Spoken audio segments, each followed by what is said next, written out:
فلسطین اور اسرائیل کے درمیان جنگ کا آج 13واں دن ہے۔ اس جنگ کے تعلق سے دنیا بھر کی میڈیا مسلسل رپورٹنگ کر رہی ہے اور اس رپورٹنگ میں 99% ایسی رپورٹنگ ہو رہی ہے جو اسرائیل کی حمایت میں ہے، اور غزہ میں ہو رہی فلسطینیوں کے قتل عام کے تعلق سے محض 1% ہی خبریں میڈیا پیش کر رہا ہے۔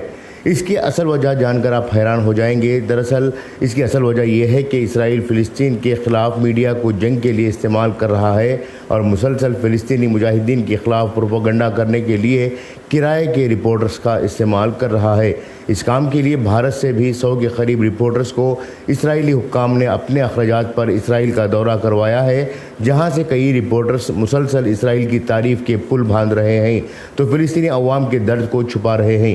بھارت کے خود ساختہ نیشنل میڈیا کے کئی رپورٹرز اس وقت تل ابیب کے ایک ہوٹل میں قیام کیے ہوئے ہیں اور وہ ہوٹل میں ہی رہ کر گراؤنڈ رپورٹنگ کا حوالہ دے رہے ہیں، اور ان کی رپورٹنگ پر اسرائیلی فوج کی نظر بھی ہے۔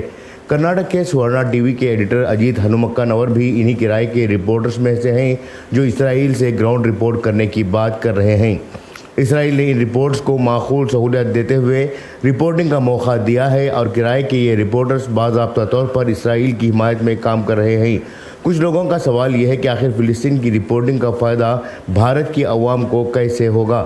ماہرین کا کہنا ہے کہ بھارت میں الجھے ہوئے مسائل پر پردہ ڈالنے کے لیے اسرائیلی حکام اور بھارت کی بی جے پی آپس میں اس کھیل کو کھیل رہے ہیں اور یہاں کے مسائل پر پردہ ڈالنے کے لیے مسلسل اسرائیل اور فلسطین کی جنگ کو میڈیا میں پیش کر رہے ہیں۔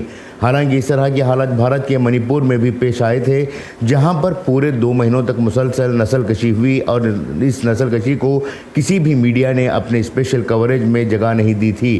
نہ ہی کوئی نیشنل میڈیا کا رپورٹر گراؤنڈ رپورٹنگ کے لیے منی پور جانے کی زحمت گوارا سمجھا۔